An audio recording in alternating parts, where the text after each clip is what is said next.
Bien, bonjour à tous et à toutes. On continue le texte avec Abraham, Genèse 17, verset 17.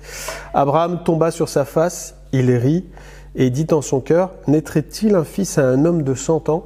Et Sarah, âgée de 90 ans, enfanterait-elle ? Amen.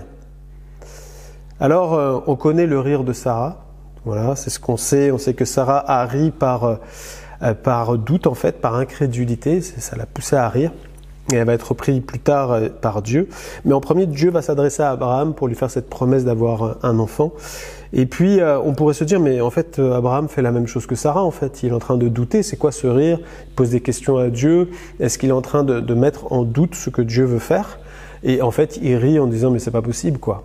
Pas du tout. Dans le texte, le rire que Abraham est en train de déclarer là, ça n'a rien à voir avec celui de Sarah, qui est un rire de doute.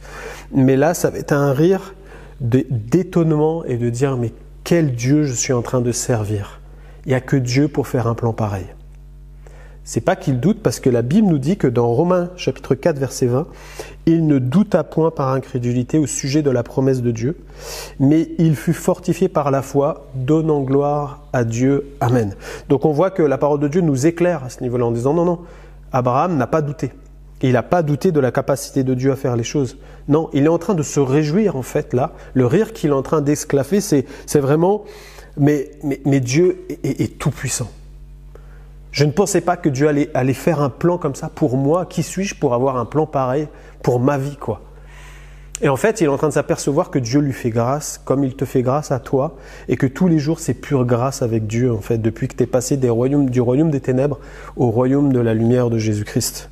Et ça, il faut qu'on puisse s'en apercevoir, que tu puisses t'en apercevoir encore aujourd'hui, qu'aujourd'hui, c'est une journée de grâce pour toi, et que le plan que Dieu est en train de mettre en place pour ta vie, qui est hors de notre dimension, de ta dimension, eh bien, tu peux, toi aussi, commencer à même rire en toi-même, rire devant Dieu, à dire, mais Seigneur, mais c'est extraordinaire.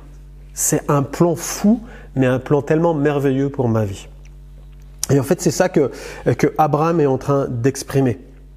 Et en fait, Jérémie 32, verset 27 nous dit « Je suis le Dieu de tout ce qui vit. Moi, le Seigneur, rien n'est trop difficile pour moi. » Et rien n'est trop difficile pour Dieu dans ta vie.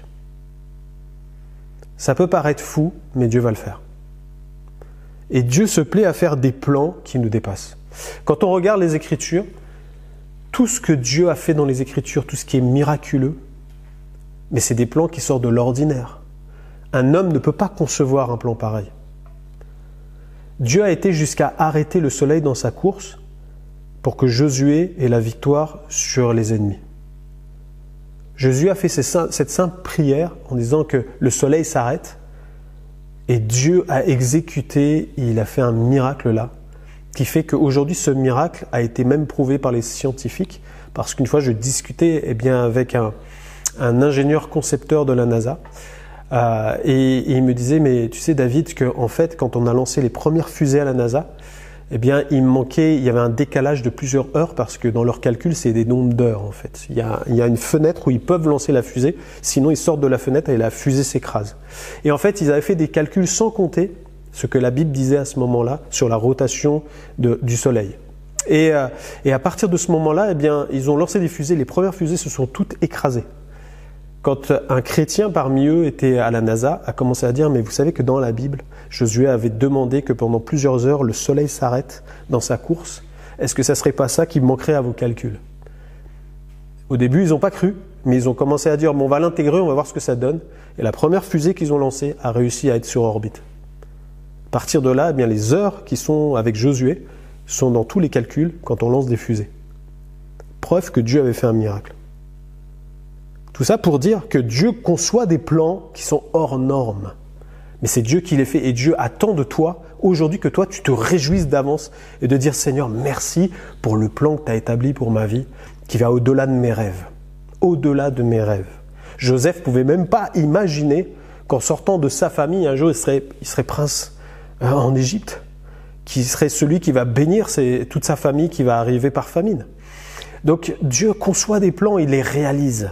Et c'est ça qui est bon de voir, c'est que la grâce de Dieu sur ta vie, elle est suffisante, elle est toute puissante.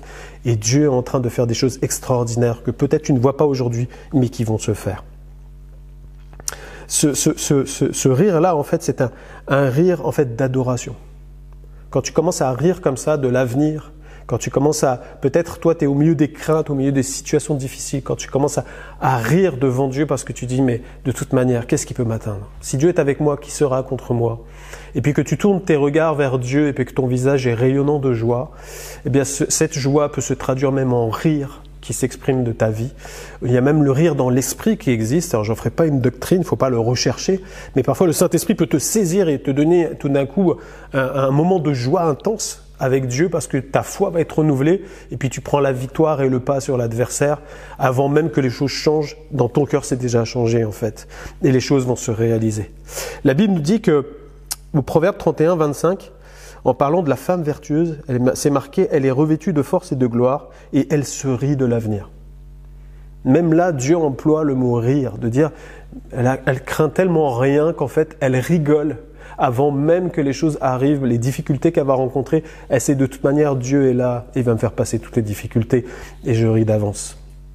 Alors aujourd'hui, j'aimerais que tu sois amené à te réjouir en Dieu. Paul disait, lui qui était en prison, « Réjouissez-vous toujours dans le Seigneur », je le répète, « Réjouissez-vous ». Et je crois que Dieu veut remettre sa joie dans ton cœur et puis que tu sois un homme, une femme qui saisissent par la foi que tu es dans un plan tellement merveilleux, que Dieu a tout établi et qui va le réaliser. Alors que Dieu te bénisse et t'encourage aujourd'hui, toi qui peut-être es en phase de difficultés, d'épreuves, ris de l'avenir comme cette femme vertueuse à dire « Mais mon Dieu est avec moi ». De quoi je vais avoir peur? Je vais encore passer les étapes et je suis déjà joyeux de ce qui va arriver. Alors une prière pour aujourd'hui. Seigneur, merci pour cet exemple d'Abraham. Merci pour la foi, Seigneur, qu'il avait. Et aujourd'hui, je veux déclarer par la foi, oui, je veux me réjouir dans le Dieu de mon salut parce qu'il est avec moi. Il ne m'abandonnera jamais. Ce qu'il a dit, sa main va l'accomplir. Là où je marche, Seigneur, je marche sur mes ennemis et je me ris de mes ennemis. Parce que ce n'est pas eux qui ont le dernier mot, ils ont été vaincus à la croix. Je te loue, Seigneur Jésus, pour ce que tu as fait. Gloire à toi, Seigneur. Amen. Que Dieu te bénisse et t'encourage encore aujourd'hui et on se retrouve demain.